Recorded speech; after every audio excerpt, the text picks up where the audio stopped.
Monsieur le Président, il est bon que la France soit de retour. Ça fait vraiment trop longtemps que son siège européen était physiquement occupé, mais politiquement vide.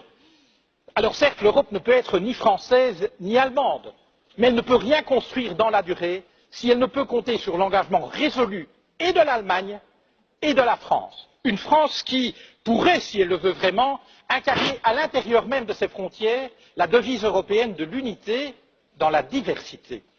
Monsieur le Président, l'ambition que vous dessinez pour l'Europe recoupe en de nombreux points les combats que nous, régionalistes et écologistes, menons de longue date.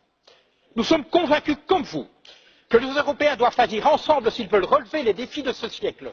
Là se trouve la clé de notre véritable souveraineté. Nous partageons votre volonté de construire une union politique qui redonne la parole aux citoyens. Ils doivent être au cœur du projet européen, pas à la marge. Comme vous, nous voulons donner un avenir à notre monnaie commune et ceci exige, oui, un budget robuste d'investissement. Cela exige une garantie commune des dépôts bancaires, mais aussi la fin de la concurrence fiscale et du dumping social.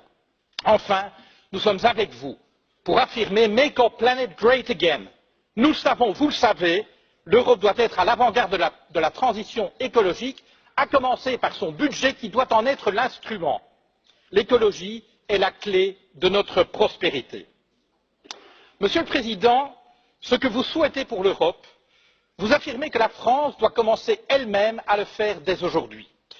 Votre action en France raconte une toute autre histoire, une histoire qui met à mal la devise de votre pays, liberté, égalité, fraternité. Où est la liberté?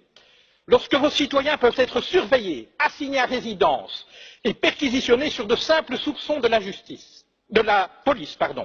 Où est la liberté lorsque des policiers armés débarquent au petit matin pour arrêter un groupe de jeunes dont le seul tort serait d'avoir occupé pacifiquement un chantier? Ma fille en était. Elle fut emmenée devant son fils de 2 ans, loin de chez elle pour subir pendant toute une journée un interrogatoire. Dans votre France, l'état de droit garant de nos libertés s'éloigne jour après jour. Liberté, égalité. Où est-elle l'égalité lorsque vous imposez toujours plus de précarité aux travailleurs alors qu'en même temps, vous faites des cadeaux fiscaux aux plus riches, ceux que vous aimez appeler les premiers de cordée? Votre foi en eux est inébranlable, mais voyez-vous, ce qui définit la cordée, Monsieur Macron, c'est la corde. C'est elle qui permet d'adapter la vitesse du premier de cordée aux besoins du groupe. C'est elle aussi qui empêche les derniers de cordée de tomber au ravin. Mais dans nos sociétés, Monsieur le Président, cette corde n'existe plus. Les riches s'enrichissent, les classes moyennes stagnent et se précarisent, et les plus fragiles sont abandonnés à leur sort. Liberté, égalité, fraternité. Est-ce au nom de la fraternité que vous vendez des armes à des régimes qui les retournent contre leur propre population ou contre leurs voisins? Où est-elle cette fraternité lorsque votre police lacère tente ses sacs de couchage de migrants? Procédures expéditives, recours non suspensifs, détentions administratives, voilà les ingrédients de votre projet de loi sur l'asile et l'immigration. Contenir et refouler plutôt qu'accueillir des êtres humains en exode forcé. Liberté, égalité, fraternité, au pays de l'accord sur le climat, je rajouterai un 4e terme, durabilité. Vous dites vouloir la taxe carbone, la fin du glyphosate, la fin des voitures diesel, bravo.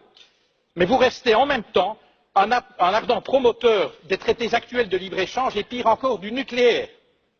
Alors, vous avez permis, contrairement à votre prédécesseur, l'adoption par l'Union européenne d'une définition totalement laxiste des perturbateurs endocriniens. Alors, vous avez eu le courage de mettre un terme à ce projet insensé d'aéroport à Notre-Dame-des-Landes, mais c'est pour dans la foulée, écraser dans la violence, les projets de celles et ceux qui inventent depuis des années une manière différente de vivre. Monsieur le Président, un livre vous dit philosophe. Il affirme qu'aucun de vos mots n'est le fruit du hasard. Voici quelques mois, vous avez parlé des gens qui réussissent et des gens qui ne sont rien. Vous n'avez pas dit des gens qui ne font rien ou des gens qui n'ont rien. Vous avez parlé des gens qui ne sont rien. Voyez-vous, pour nous, le projet européen consiste précisément à faire en sorte que plus jamais, en aucun endroit de ce continent, aucune femme, aucun homme ne puisse être considéré comme rien ou se penser comme rien. Car considérer des êtres humains comme rien, c'est permettre de leur faire subir n'importe quoi, et cela, nous ne l'accepterons jamais.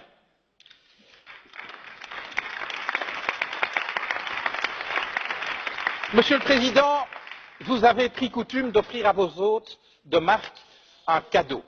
Permettez-moi de faire de même. Je vous offre cette corde d'escalade, symbole de la cordée à laquelle vous semblez tenir. Je vous dirai ceci. Chaque fois que vous ferez avancer la cause de la liberté, de l'égalité et de la fraternité en Europe, chaque fois que vous agirez pour une Europe plus juste, plus durable et plus démocratique, nous serons à vos côtés. À défaut, vous nous trouverez sur votre route. Je vous remercie.